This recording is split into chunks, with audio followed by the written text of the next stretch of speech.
أمري وأشهد أنك أشهد أن رسول الله وأشهد أن محمدا عبد الله وشيخنا محمد زين بن عبد الله وصحبه وأمرائهم وأهل سلسلتهم والأخذين والمنتسبين إليهم ولقد يشاء الرحمن المغفرة وعلى بركاتهم وأسرارهم وأنوارهم ونفحاتهم ووصيتهم وكرامتهم يهدون بهداية في الدنيا والدنيا والآخرة على ما نوى به سلفنا صالح بسر النبي وآل النبي بسر سورة الفاتحة. أعوذ بالله من الشيطان الرجيم. بسم الله الرحمن الرحيم مالك يوم الدين إياك نعبد وإياك نستعين اهدنا الصراط المستقيم صراط الذين أنعمت عليهم غير المغضوب عليهم ولا الضالين.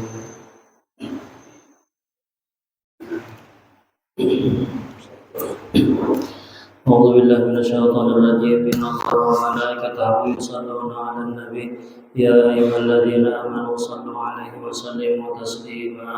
اللهم صل صلاة كاملة وسلم سلاما تاما على سيدنا محمد الذي تنحل به العقد وتنفرج به الكرب وتقضى به الحوائج وتنال به الرغائب وحسن الخواتم ويستسقى الغمام بوجهه الكريم وعلى آله وصحبه في كل لمحة ونفس بعدد كل معلوم لك. اللهم صل صلاة كاملة وسلم سلاما تاما على سيدنا محمد الذي تنحل به العقد وتنفرج به الكرب وتقضى به الحوائج وتنال به الرغائب وحسن الخواتم ويستسقى الغمام بوجهه الكريم وعلى آله وصحبه في كل لمحة ونفس بعدد كل معلوم لك. اللهم صل صلاة كاملة وسلم سلاما تاما على سيدنا محمد الذي تنحل به العقد وتنفرج به الكرب وتقضى به الحوائج وتنال به الرغائب وحسن الخواتم ويستسقى الغمام بوجهه الكريم وعلى آله وصحبه في كل لمحة ونفس بعدد كل معلوم لك. اللهم صل صلاة كاملة وسلم سلاما تاما على سيدنا محمد الذي تنحل به العقد وتنفرج به الكرب وتقضى به الحوائج وتنال به الرغائب وحسن الخواتم ويستسقى الغمام بوجهه الكريم وعلى آله وصحبه في كل لمحة ونفس بعدد كل معلوم لك. اللهم صل صلاة كاملة وسلم سلاما تاما على سيدنا محمد الذي تنحل به العقد وتنفرج به الكرب وتقضى به الحوائج وتنال به الرغائب وحسن الخواتم ويستسقى الغمام بوجهه الكريم وعلى آله وصحبه في كل لمحة ونفس بعدد كل معلوم لك. اللهم صل صلاة كاملة وسلم سلاما تاما على سيدنا محمد الذي تنحل به العقد وتنفرج به الكرب وتقضى به الحوائج وتنال به الرغائب حسن الخواتم ويستسقى الغمام بوجهه الكريم وعلى آله وصحبه في كل لمحة ونفس بعدد كل معلوم لك. اللهم صل صلاة كاملة وسلم سلاما تاما على سيدنا محمد الذي تنحل به العقد وتنفرج به الكرب وتقضى به الحوائج وتنال به الرغائب وحسن الخواتم ويستسقى الغمام بوجهه الكريم وعلى آله وصحبه في كل لمحة ونفس بعدد كل معلوم لك. اللهم صل صلاة كاملة وسلم سلاما تاما على سيدنا محمد الذي تنحل به العقد وتنفرج به الكرب وتقضى به الحوائج وتنال به الرغائب وحسن الخواتم ويستسقى الغمام بوجهه الكريم وعلى آله وصحبه في كل لمحة ونفس بعدد كل معلوم لك اللهم صل صلاة كاملة وسلم سلاما تاما على سيدنا محمد الذي تنحل به العقد وتنفرج به الحوائج وتنال به الرغائب وحسن الخواتم ويستسقى الغمام بوجهه الكريم وعلى آله وصحبه في كل لمحة ونفس بعدد كل معلوم لك اللهم صل صلاة كاملة وسلم سلاما تاما على سيدنا محمد الذي تنحل به العقد وتنفرج به الكرب وتقضى وتنال به الرغائب وحسن الخواتم ويستسقى الغمام بوجهه الكريم وعلى آله وصحبه في كل لمحة ونفس بعدد كل معلوم لك اللهم صل صلاة كاملة وسلم سلاما تاما على سيدنا محمد الذي تنحل به العقد فرج به الكرب وتقضى به الحوائج وتنال به الرغائب وحسن الخواتم ويستسقى الغمام بوجهه الكريم وعلى آله وصحبه في كل لمحة ونفس بعدد كل معلوم لك. الفاتحة. بسم الله الرحمن الرحيم. الحمد لله رب العالمين الرحمن الرحيم مالك يوم الدين إياك نعبد وإياك نستعين صراط المستقيم صراط الذين أنعمت عليهم غير المغضوب عليهم ولا الضالين. Assalamualaikum warahmatullahi wabarakatuh. Bismillahirrahmanirrahim. Alhamdulillahirabbil alamin. Wassalatu wassalamu ala asyrafil anbiya'i wal mursalin sayyidina wa maulana Muhammadin wa ala alihi wa sahbihi ajma'in. Subhanaka la ilma lana illa ma 'allamtana innaka antal alimul hakim. Wa la haula wa la quwwata illa billahil aliyyil 'azim. Rabbi shrah li sadri wa yassir li amri wa hlul 'uqdatam min lisani yafqahu qawli warzuqni al-fahmal qawi wa saddid lisani wa hdi qalbi bi haqqi sayyidina Muhammadin sallallahu alaihi wasallam. Qala al-muallif rahimahullahu ta'ala wa nafa'ana bihi wa bi jami' ulumihi bid dharain amin. Kemudian rukun Islam yang kelima adalah berhaji ke Baitullah. Dan yang kelima daripada rukun Islam adalah berhaji ke Baitullah, yaitu adalah menziarahi akan Baitul Haram untuk melaksanakan manasik dan ibadah. Firman Allah Subhanahu wa taala, walillahi 'alan nasi hajjul baiti man istata'a ilaihi sabila, yang artinya mengerjakan haji adalah kewajiban atas manusia terhadap Allah, yaitu bagi orang yang sanggup mengadakan perjalanan ke Baitullah Azza wa Jalla. Nah, ini berhaji ini termasuk daripada rukun Islam. Kesempurnaan daripada Islam kita adalah manakala Islam kita itu sempurna akan rukun-rukunnya.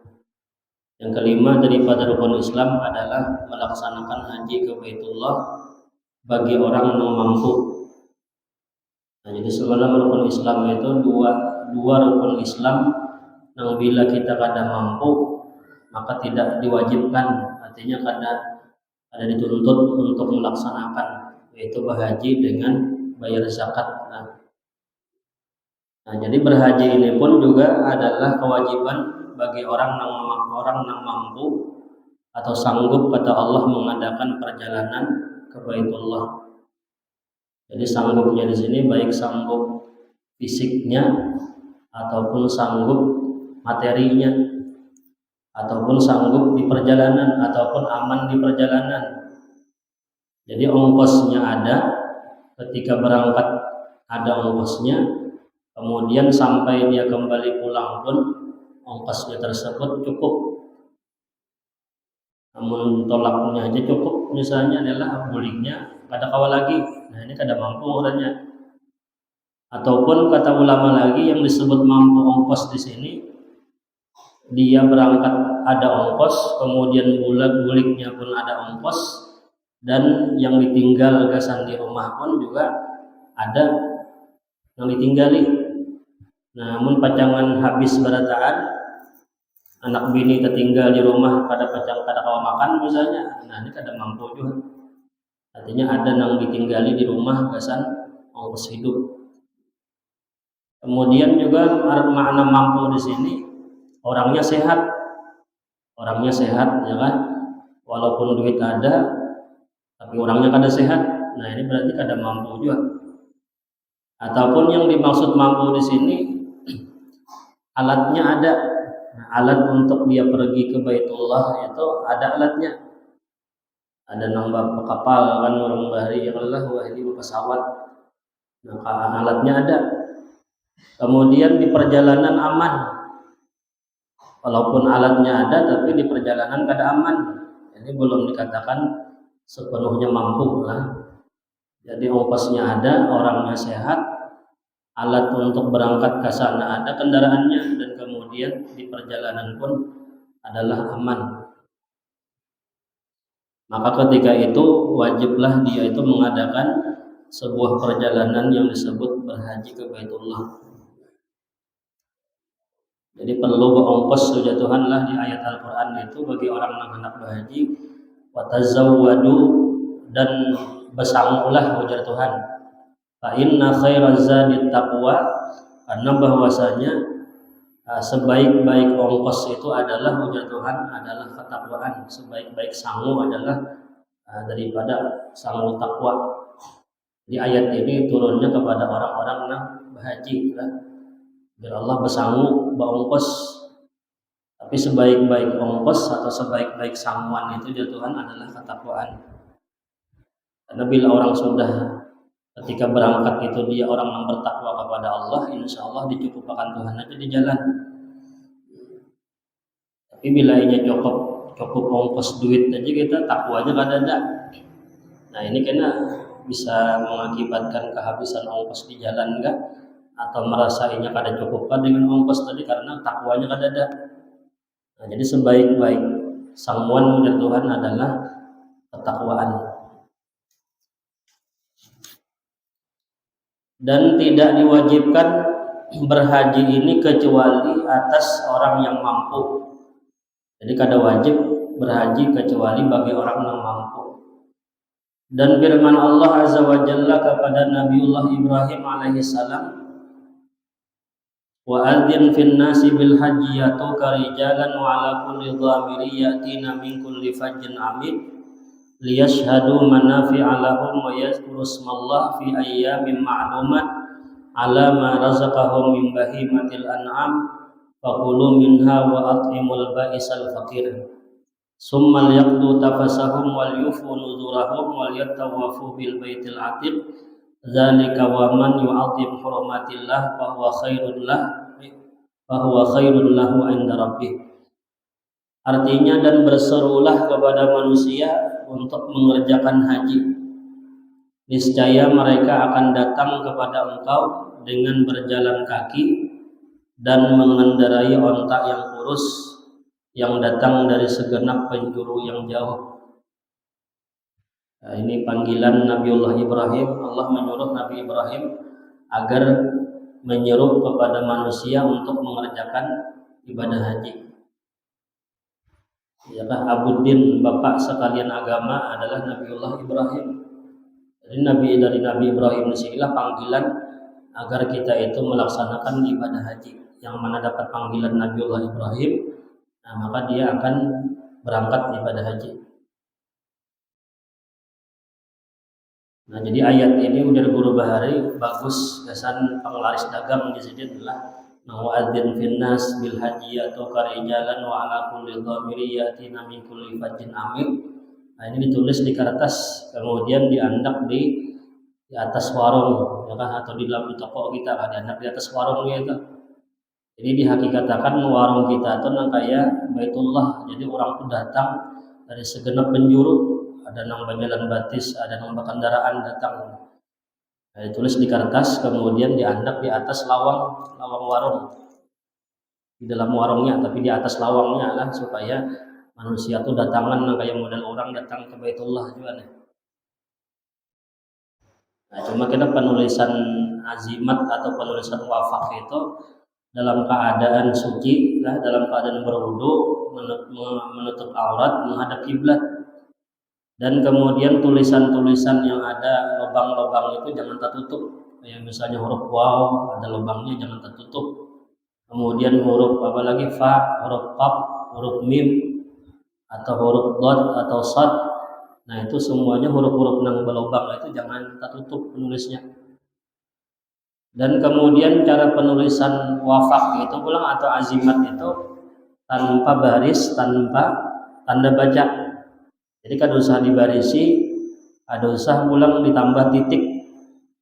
Jadi kayak misalnya wa'adzin kan, zal itu ada titiknya, nun ada titiknya, jadi kada usah dititiki. Cuman hurufnya aja yang ditulis, barisnya kada usah, titik-titiknya kada usah. Nah, kemudian diandak di atas apa tadi, lawang, di atas dalam warung ya, atau toko. Dan kemudian pulang cara penulisan wafak itu jangan berhinak waktu menulisnya.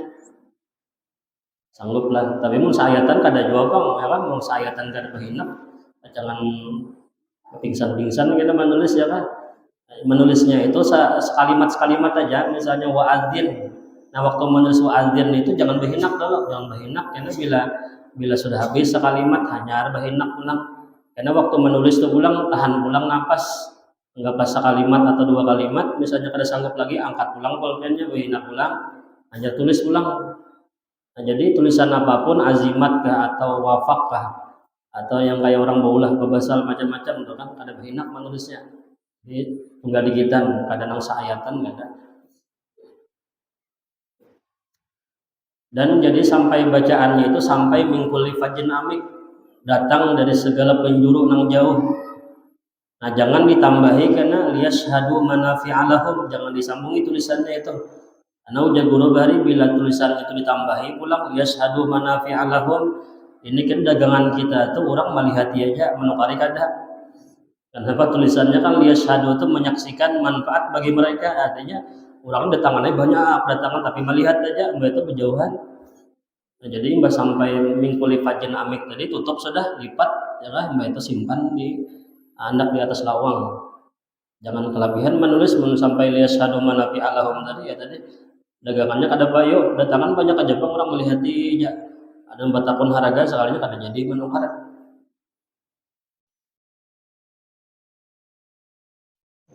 Agar mereka itu menyaksikan berbagai manfaat bagi mereka dan agar mereka menyebut nama Allah pada hari yang telah ditentukan atas rizki yang Allah telah berikan kepada mereka berupa binatang ternak. Maka makanlah sebagian daripadanya dan berikanlah untuk dimakan orang-orang yang sengsara dan fakir. Kemudian hendaklah mereka menghilangkan kotoran yang ada pada badan mereka, dan hendaklah mereka menyempurnakan nazar-nazar mereka, dan hendaklah melakukan tawaf di sekeliling rumah tua itu atau Baitullah. Demikianlah perintah Allah, dan barang siapa mengagungkan apa-apa yang terhormat di sisi Allah, maka ini merupakan kebaikan baginya di sisi Tuhannya. Ini ayat tentang kewajiban melaksanakan ibadah haji. Dan Rasulullah Shallallahu Alaihi Wasallam bersabda, "Man malaka zadan wa rahilatan tablughu ila baitillah, summa lam yahujja, fala alaihi ayyamuta insya'a yahudiyan wa insya'a nasraniyan." Ujar Nabi, barang siapa memiliki bekal dan kendaraan yang dapat menyampaikannya ke Baitullah. Jadi orang ujar Nabi bisian bekal ongkos berangkat ada, kemudian kendaraan untuk menyampaikan ke Baitullah ada, kemudian dia tidak pergi haji. Nah, sekalinya ada hakun juga berangkat ke haji, ada hendak tolak haji padahal sudah mampu aja. Nah, maka Nabi napa? Maka dia tinggal memilih antara mati menjadi orang yang Yahudi ataupun dia mati dalam keadaan beragama Nasrani. Ini diancam Rasulullah, ya kan, ancamannya keras bagi orang yang mampu berhaji ya Rasulullah, tapi dia kada hendak berhaji padahal ongkos ada, kendaraan ada. Nah, tapi kada hendak berhaji juga. Nah, maka disilahkan ya Rasulullah matinya kayaknya memilih antara dua, hendak mati jadi orang kafir Yahudi atau kafir Nasrani. Dalam hadis yang lain tambahannya ataupun mati dalam keadaan majusi ya Rasulullah. Ini agama kafir ketiga-tiganya lah. Artinya bila sudah mampu ini wajib ya lah, wajib berangkat, kada denang tawar-tawaran lagi bila mampu. Ini adalah ancaman yang keras bagi siapa yang meninggalkan haji sedangkan ia dalam keadaan mampu. Maka hendaklah bagi orang yang mukmin tidak boleh menunda-nunda dan malas untuk menunaikan ibadah haji serta mengemukakan alasan dari tahun ke tahun padahal dia itu mampu. Ya, sekurang-kurangnya kita nih bila ada kawa haji apa ngarannya nang haji plus kadang langsung berangkat ya kan, setahun 2 tahun aja menghadang mungkin langsung berangkat berhaji nih. Nah, paling kadang kita menyator barang dahulu ya kan. Ya, walaupun kita ada tahu sampai kada umur, yang penting niat dulu ada ya kan, menyator duitnya ada. Anggaplah misalnya 30 tahun diajar berangkat sih ada apa ya kan, yang penting kita ada niat sudah. Ada kelebihan kesan menyator setor dulu. Bila memang kada sampai umur mati sebelum berangkat nih. Nah, niat kita hendak berangkat itu sudah ditulis Tuhan, kita berangkat haji. Nah, buktinya kita kemampuan kesan menyator ada, cuman karena memang harus menunggu sekian puluh tahun, nah, maka terserah Allah hendak menyampaikan, terserah ya kan, mati kita sudah berniat.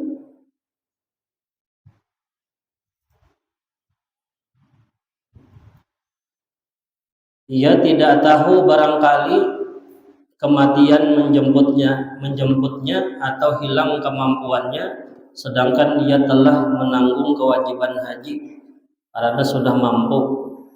Maka ia pun berjumpa Allah dalam keadaan durhaka dan berdosa. Jadi bila sudah ada ongkosnya ya kan, kemampuannya ada, kendaraan yang membawanya ada, maka lakas-lakas saja nambah berhaji. Karena kada tahu di sini kemampuan kita ini apakah terus meneruskah sampai sekian tahun mampunya, ataukah mungkin kita mampu duitnya masih ada tapi orangnya mati sudah, kada tahu kita. Nah, maka jangan menunda-nunda apabila sudah memang mampu berhaji.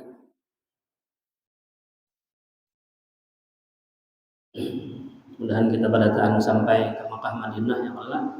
Mengkada berhaji umrah barang ya Allah, yang penting jangan dimatiakan dulu berdoa lawan Tuhan, jangan dimatiakan kecuali batis kita ini berada menjajak tanah haram ya kan. Kan ada juga orang misalnya aku aja belum kau berhaji juga karena menghadang daftar tunggunya, ya paling kada berumrah dulu ya kada bapak ya kan. Boleh aja kita berumrah dulu walaupun haji beluman kada bapak aja. Ada juga orang bapandar anu jar bila kada berhaji jangan berumrah dulu jar. Dahulu karena wajib dahulu ada lo itu pernah seorang guru, seorang tuan penceramah mendengar ada boleh berumrah kecuali berhaji dulu. Jadi nang wajib dahulu akan jangan sunnahnya kena dahulu. Jadi ada namanya hawati sembahyang dorongnya, ada qabliyah, ada ba'diyah. Kalau sembahyang fardu itu kan sebelum sembahyang fardu ada qabliyahnya, artinya sunat dahulu deh. Hanya sembahyang wajib. Artinya ada apa? Memang kita kada belum sampai waktunya kan, wah ini menghadang daftar tunggu berapa puluh tahun menghadang. Namun kemampuan ada, hendak berumrah dulu ya.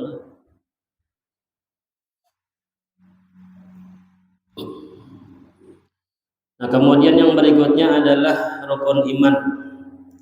Jadi Islam sudah, kemudian iman. Iman adalah rukun yang kedua atau pondasi yang kedua daripada pondasi-pondasi agama. Jadi pondasi agama kita ini kan semalam ada 3 lah, ada Islam, ada iman, ada ihsan yang diajarkan oleh Jibril kepada Rasulullah. Yaitu bahwasanya yang dinamakan iman adalah membenarkannya hati dengan apa-apa yang telah disampaikan dengan dia oleh Rasulullah Sallallahu Alaihi Wasallam. Nah, ini makna iman. Makna iman secara syariat yaitu membenarkan apapun yang dibawa oleh Rasulullah daripada agama, baik itu masalah akidah atau masalah ibadah atau masalah akhlak kah. Jadi apapun yang disampaikan oleh Rasulullah kita wajib mengimani. Nah, jadi iman itu membenarkan apa yang disampaikan Nabi. Nah, adapun makna iman secara bahasa itu artinya membenarkan. Jadi bila hati kita ini membenarkan apapun yang kita benarkan itu disebut iman. Tapi iman secara bahasa tergantung apa yang kita imani ya kan. Bila kita beriman kepada yang memang sebenarnya diimani, nah itu mukmin, orang yang beriman yang bujur.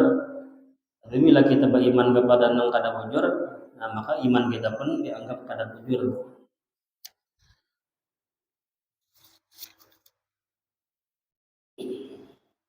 Dan kemudian rukun-rukun iman.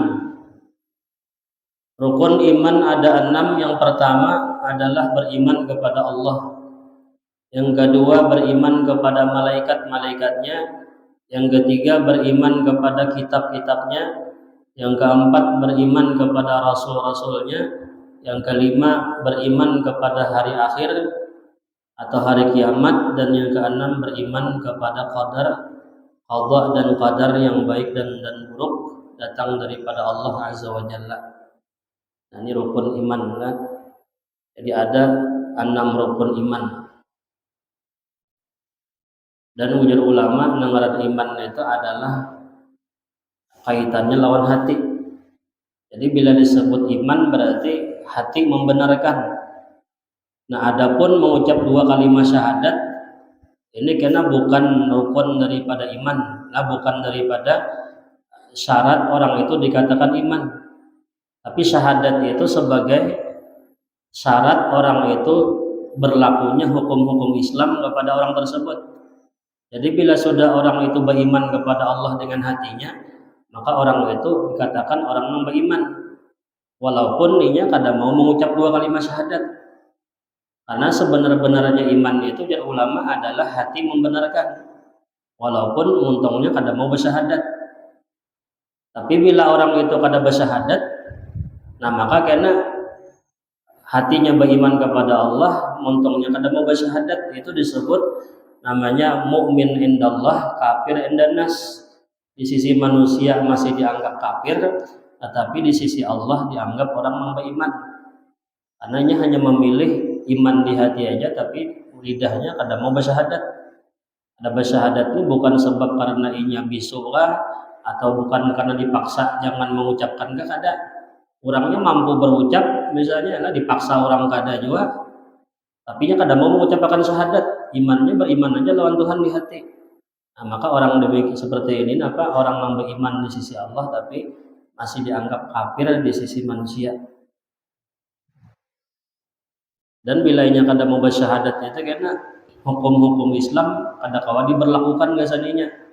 Nah, kayak apa hukum Islam? Apabila inya mati ada boleh dikuburkan di kuburan orang Islam.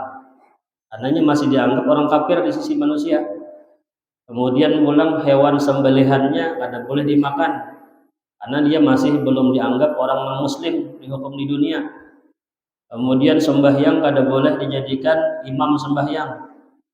Ada boleh dikawinakan lawan orang perempuan orang Islam.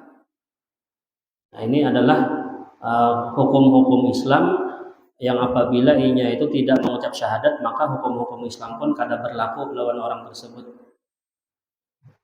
Nah, tapi sebaliknya apabila orang itu mau bersyahadat tetapi hatinya kada beriman lawan Tuhan, nah maka ini kita dikatakan mukmin indannas, kafir indallah. Dianggap beriman di sisi manusia, tapi di sisi Allah itu masih dihukumkan kafir. Jadi sebagaimana imannya orang-orang munafik di zaman Rasulullah itu, banyak orang-orang munafik yang ketika berhadapan lawan Nabi, lawan sahabat Rasulullah, aku beriman, aku agama Islam juga aja, mereka bersyahadat juga nya, tapi di sisi di hatinya ada beriman lawan Allah, ada mengimani lawan Rasulullah. Nah, ini karena iman orang munafik ya kan, montongnya bersyahadat tapi hatinya kada beriman. Nah, maka orang yang kayak ini karena kekal dalam neraka ya kan, walaupun montongnya bersyahadat tapi hatinya kada beriman. Tapi orang nang di hatinya beriman tadi walaupun montongnya kada bersyahadat, nah ini karena apabila Allah hendak memasukkan ke surga, masuk ke surga karena dianggap orang beriman. Tapi bila Allah hendak masukkan ke neraka, nah terserah Allah. Kita dulu belajar ya kan, waktu belajar akidah itu dari dengar iman itu tasdiqun bil janan wa iqrarun bil lisan ya kan, wa tasdiqun bil janan wa amalun bil arkan gitu. Kalau mengucapkan dengan lidah syahadat, kemudian hati membenarkan, anggota tubuh mengamalkan. Nah ini 3 macam ini ujar ulama adalah sebagai syarat dikatakan orang itu beriman. Montongnya bersyahadat, hatinya membenarkan, anggota tubuhnya mengamalkan. Nah tapi sebagian ulama yang lain mengatakan hakikat iman itu 2 aja, bersyahadat di mulut, hatinya membenarkan, masalah inya mengamalkan itu adalah kesempurnaan aja, kesempurnaan iman. Tapi bila sudah bersyahadat lawan membenarkan di hati, orang itu disebut beriman. Tapi bila nya kada beramal ibadah, maka orang itu masih dianggap belum sempurna imannya. Tapi beriman ya dianggap beriman tapi kada sempurna. Tapi kalau orang-orang Mu'tazilah hanya mengatakan harus 3-tiganya ya kan, bila nya kada beramal ibadah itu masih dianggap ujar orang Mu'tazilah kafir. Walaupun nya bersyahadat, walaupun hatinya membenarkan, tapi bila nya kada beramal, nah ini ujar orang Mu'tazilah masih dianggap kafir. Tapi kita harus sunnah wal jamaah ya Pak, apabila bersyahadat hati membenarkan walaupun kada beramal ibadah ini masih dianggap orang itu beriman tapi kada sempurna iman. Nah kemudian yang pertama, rukun iman pertama adalah beriman kepada Allah, yaitu bahwa engkau beriman dan membenarkan dengan bahwasanya Allah itu mawujud atau Allah itu ada.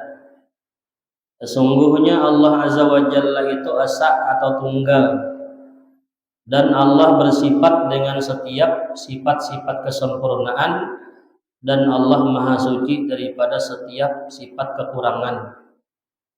Nah ini bukti keimanan kita kepada Allah, kita itu mengakui, membenarkan, meyakini bahwasanya Allah Ta'ala itu ada, Allah Ta'ala itu esa, dan Allah itu bersifat dengan segala sifat kesempurnaan dan maha suci daripada segala sifat kekurangan.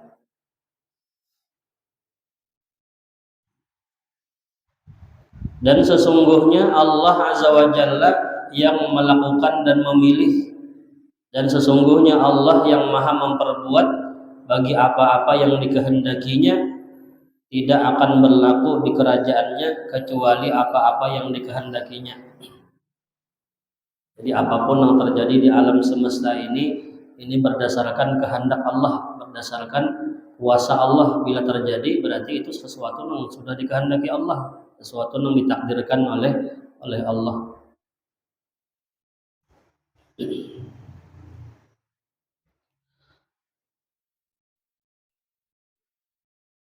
Nah kemudian yang kedua, beriman kepada malaikat-malaikatnya, yaitu bahwa engkau beriman dengan malaikat-malaikat Allah, yaitu bahwa engkau membenarkan dengan sesungguhnya bahwasanya Allah telah menciptakan para malaikat itu daripada cahaya, dan mereka malaikat itu tidak bisa makan dan tidak minum dan tidak pula tidur. Mereka tidak pernah maksiat kepada Allah Azza wa Jalla atas sesuatu yang diperintahkan oleh Allah kepada mereka, dan mereka melaksanakan apa-apa yang diperintahkan Allah kepada mereka, dan mereka itu bukan laki-laki dan bukan perempuan, dan jumlah mereka banyak dan tidak ada yang dapat menghitung jumlah mereka kecuali Allah Azza wa Jalla. Nah ini keimanan kita kepada malaikat, kita yakin dan beriman bahwasanya Allah itu memiliki makhluk yang dinamakan malaikat.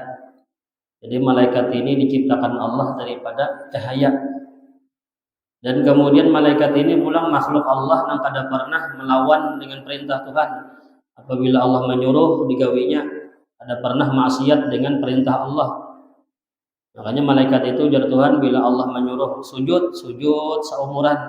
Bila Allah menyuruh ruku selawasan. Bila Allah menyuruh berdiri, berdiri selawasan. Kada pernah malaikat itu menentang, melawan apa yang diperintahkan Allah. Karena malaikat ininya hanya diberikan Allah akal, tetapi tidak memiliki nafsu. Uyuh, pada kada tahu uyuhnya karena kada bernafsu. Kita nang merasa uyuh ini karena bisian nafsu, kita ada kehendak, ada keinginan. Malaikat itu kada bisa makan, kada bisa minum, kada bisa kawin, ya kah? Nafsunya kada ada. Nah, makanya ujar ulama karena bila manusia adalah manusia nih taat kepada Allah, mengalahkan akalnya, ya kan, nafsunya kalah dengan akalnya, ini maka akan menjadi lebih mulia daripada malaikat. Jadi manusia ini makhluk yang diberikan Allah kesempurnaan, ada nafsu, ada akal. Apabila nafsu kalah, akal nang manang, ini lebih mulia daripada malaikat. Kenapa? Karena akalnya bisa dikalahkan oleh nafsunya, dikalahkan oleh akalnya. Namun malaikat wajar dia beribadah terus lawan Tuhan karena kada bisa nafsu. Namun manusia awak menundukkan nafsu, akal nang menang beribadah kepada Allah. Nah, ini hebat pada malaikat. Tapi sebaliknya pulang, bila manusia ini maksiat kepada Allah, nafsunya nang menang, akalnya nang kalah, ini lebih hina martabatnya daripada binatang. Kenapa? Diberikan Tuhan akal, bisa memilih nang baik nang buruk, sekalinya akal kalah lawan nafsu. Nah, ini martabatnya lebih rendah dari binatang. Namun binatang wajarnya ada tahu beribadah, ya kah? Anaknya gini hentupnya bahasa kita, ya kah? Wajar aja. Kenapa? Nya kada bisa akal aja, bisa nafsu aja. Makan kada tahu kanyang, ya kah? Binatang-binatang itu kada tahu apa-apanya. Wajar karena bisa nafsu aja, akalnya kada ada. Nah, jadi bila manusia nang bisi akal nih kalah akalnya lawan nafsu, nah ini karena martabat orang ini lebih rendah daripada binatang.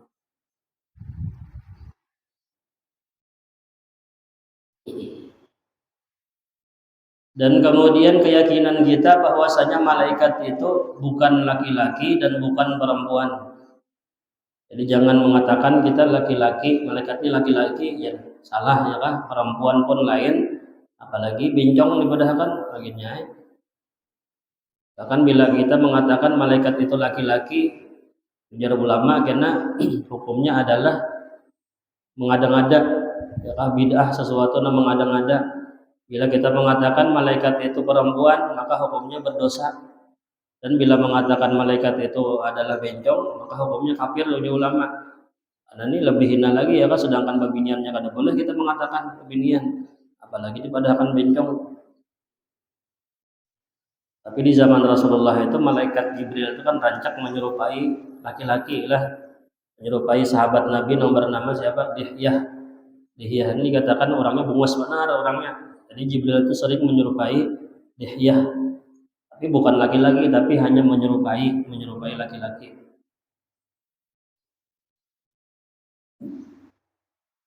Dan kemudian malaikat ini jumlah mereka itu sangat banyak dan tidak ada yang dapat menghitung jumlah mereka. Ada tahu kita hitungannya berapa? Yang tahu itu hanya Allah aja. Bahkan ketika Nabi Isra Mi'raj kan Nabi melihat malaikat itu masuk ke Baitul Ma'mur itu setiap hari berapa? 70.000 masuk. Setiap hari kada pernah masuk sebanyak 70.000 semenjak diciptakan Baitul Ma'mur sampai kiamat. Sehari 70.000 masuk. Esok harinya pulang 70.000 pulang masuk di Baitul Ma'mur tadi. Baitul Ma'mur ini adalah tempat tawafnya para malaikat, tempat berkumpulnya para malaikat. Kalau di bumi itu seperti Baitullah, ya kah? Baitullah ini tawafnya manusia. Kalau Baitul Ma'mur itu tawafnya para malaikat. Dan letaknya Baitul Ma'mur itu pun tepat di atas Ka'bah. Nah, seandainya ujar ulama kita nih menggugurakan batu, umpama nih mulai Baitul Ma'mur gugurakan batu, itu pas jatuhnya itu di atas Ka'bah handakannya. Jadi porosnya itu pas di atas Ka'bah. Ya kah? Baitul Ma'mur tempat tawafnya malaikat, kalau Baitullah itu tempat tawafnya manusia. Jadi kada tahu jumlah malaikat itu berapa.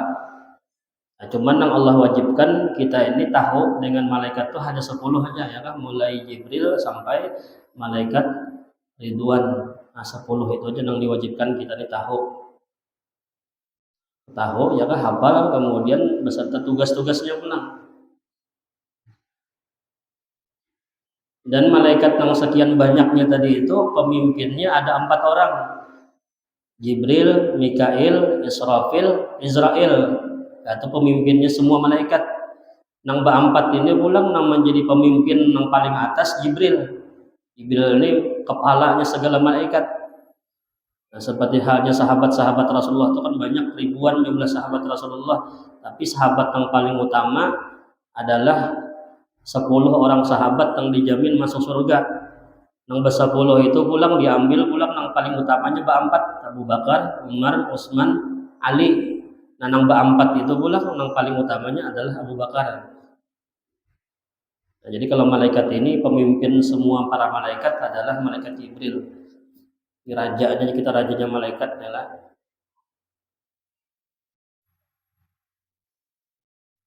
Dan kita wajib meyakini malaikat itu ada ya kan. Kemudian hafal beserta tugas-tugasnya. Jibril tugasnya menyampaikan wahyu, Mikail tugasnya menurunkan hujan, membagikan rezeki, Israfil meniup sangkakala, Azrail atau Israel tugasnya mencabut nyawa, Munkar Nakir menanya orang yang dalam kubur, menyiksa, memukul orang yang dalam kubur, Rakib mencatat amal kebaikan, Atid mencatat amal keburukan, Malik penjaga neraka, Ridwan penjaga surga. Ini pelajaran bahari ya, kalau lagi sekolahan bahari, sekolah di sekolah Arab belajar kalau bahari kita. Tapi kita ini bisa kadang-kadang kalawasan bisa kada hafal lagi gitu. Nah, hafal ini kadang-kadang artis, nah hafal ya malah nama pemain bola, nah hafal kadang ingat lagi. Padahal pelajaran ini wajib ya belajar, makanya pelajaran masalah akidah, nama malaikat, nama-nama rasul ini pelajaran kita yang awal masih kekanak-kanak. Kemudian yang ketiga adalah beriman kepada kitab-kitabnya, yaitu bahwa engkau beriman dengan kitab-kitab Allah, yaitu bahwa engkau membenarkan dengan sesungguhnya Allah telah menurunkan berbagai kitab kepada rasul-rasulnya, dan di antara suhuf Al-Khalil Ibrahim dan suhuf Al-Kalim Musa alaihi wassalam. Yang wajib mengenalnya daripada kitab-kitab itu ada 4. Yang pertama, Taurat diturunkan kepada Nabi Musa, Injil diturunkan kepada Nabi Isa, Zabur diturunkan kepada Nabi Daud, dan Al-Quran diturunkan kepada Nabi kita Muhammad. Ini kitab-kitab induk di kita 4 nih. Kitab-kitab samawi, kitab yang Allah turunkan dari langit itu banyak jumlahnya.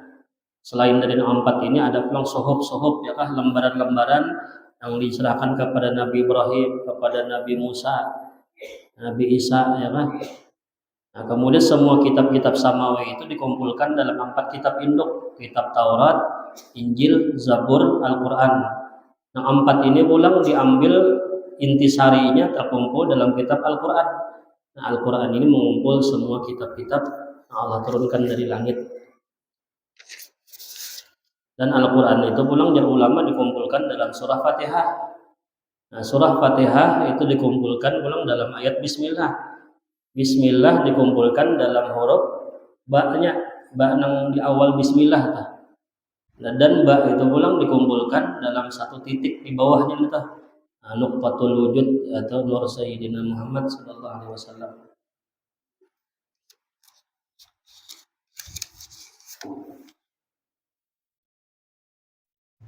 Nah, kemudian yang keempat, beriman kepada Rasul. Mudah-mudahan ada manfaatnya, mudah-mudahan diberikan paham oleh Allah Subhanahu wa taala, menjadi ilmu yang bermanfaat kepada kita sekalian. Mudah-mudahan Allah mengampuni semua dosa kita, dosa orang tua kita, dosa guru-guru kita, diampuni Allah Subhanahu wa taala.